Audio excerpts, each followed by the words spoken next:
HA2A at sa videong ito, aking tatalakayin ang isang makamahalagang usapin ang advokasiyang pangwika, particular na ang pagtataguyod at pagmamahal sa wikang Filipino.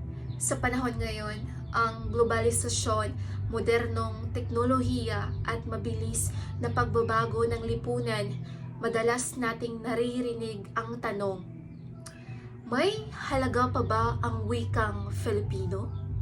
Ang sagot ko, oo. Higit kailanman, ang wika ay hindi lamang simpleng paraan ng pakikipag-usap. Ito ay kaluluwa ng ating pagkakakilanlan bilang Filipino. Ang wika ang pundasyon ng kultura. Sa pamamagitan ng wika, naipapahayag natin ang ating damdamin, pangarap at pagkakaisa. Kapag tayo gumamit ng wikang Filipino, hindi lang tayo nagsasalita. Ipinapahayag natin ang ating pagka-Pilipino. Tandaan natin na ang wikang Pilipino ay bunga ng mahabang kasaysayan. Bago pa man dumating ang mga Kastila, may sarili na tayong mga wika. Tagalog, Cebuano, Ilocano, Waray, Hiligaynon, at marami pa. Ngunit nang tayo ay sinakop, halos ipinagbawal ang paggamit ng sarili nating wika.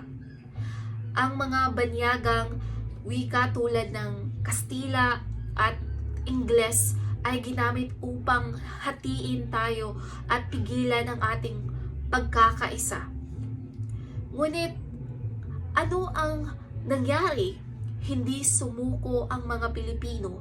Ginamit natin ang ating mga wika bilang sandata ng revolusyon sa panitikan, tula at mga liham na komunikasyon. Dahil dito, naging malinaw ang wika ay kapangyarihan, isang sandata sa laban para sa kalayaan. Ngayon, sa panahon ng social media at teknolohiya, tila unti-unting nababago ang paraan ng ating paggamit ng wika. Marami na ang mas sanay sa Ingles, lalo na sa mga kabataan, sa eskwelahan, trabaho at maging sa internet. Madalas natin ginagamit ang Ingles bilang mas professional o mas maganda raw pakinggan. Ngunit dapat nating tandaan, ang paggamit ng wikang Pilipino ay hindi kahinaan. Ito ay pagmamalaki sa sariling lahi. Kung ating susuriin, marami sa mga matagumpay na bansa ang umuunlad dahil pinapalagahan nila ang sariling wika. Halimbawa, ang Japan, gumamit ng Nihongo. Ang Korea, may Hangul. At ang France, ipinagmamalaki ang French. Kung sila ay maipagmamalaki ang kanila, bakit tayo hindi? Sa katunayan, napakalawak na ng saklaw ng Filipino.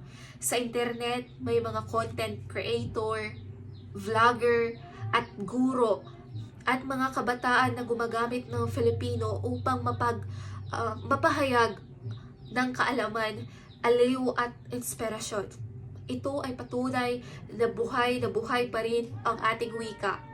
Ngunit kailangan natin itong alagaan, paunlarin at ipaglaban. Ngunit sa kabila ng lahat, hindi maikakaila na maraming hamon ang kinakaharap ng ating wika. Una, ang mismong pananaw ng ilan na mababa raw kapag Filipino ang ginagamit. Pangalawa, ang kakulangan ng mga programang pangwika sa mga paaralan at media. At pangatlo, ang mabilis na pagpasok ng banyagang kultura na minsan ay binabago ang ating pananalita at ugali. Halimbawa, napapansin mo ba sa social media? Maraming kabataan ang gumagamit ng Taglish, kalahating Tagalog, kalahating Ingles. Wala namang masama rito, ngunit kung tuluyan nating kalimutan ang wastong paggamit ng Filipino, baka isang araw maging banyaga na rin tayo sa sarili nating wika. Kaya naman, narito ang aking advokasiyang pangwika. Itaguyod, ipalaganap, at ipagmalaki ang paggamit ng wikang Filipino sa lahat ng larangan.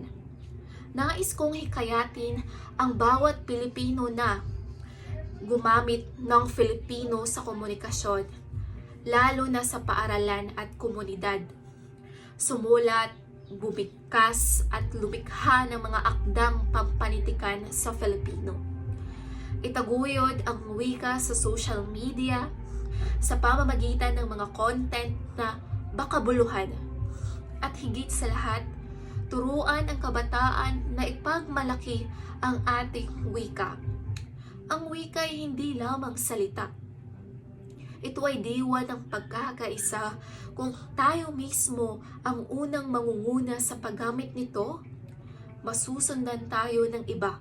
At sa ganoong paraan, mabubuhay ang wikang Filipino, hindi lang sa salita, kundi sa puso ng bawat Pilipino. Ang wika ay buhay at buhay ito dahil ginagamit natin. Huwag nating hayaang mamatay ito sa katahimikan. Gamitin natin, ipagmalaki natin at ipaglaban natin ang ating wika. Dahil sa bawat salitang Filipino, may halakhak, may luha at may pag-asa. Sa bawat magandang araw, sa bawat salamat at sa bawat pabuhay, buhay ang ating wika. Ang advokasiyang pangwika ay hindi lang proyekto, ito ay panata. Panatay nating itaguyod, mahalin at ipagmalaki ang wikang Filipino. Ako si Samara Kyle Cuyuca mula sa Beetalad HA2A at naniniwala ako na ang wikang Filipino, wika ng pagkakaisa. Ang wika ko, tinig ng pagbabago. Minsa'y natuwa ang may likha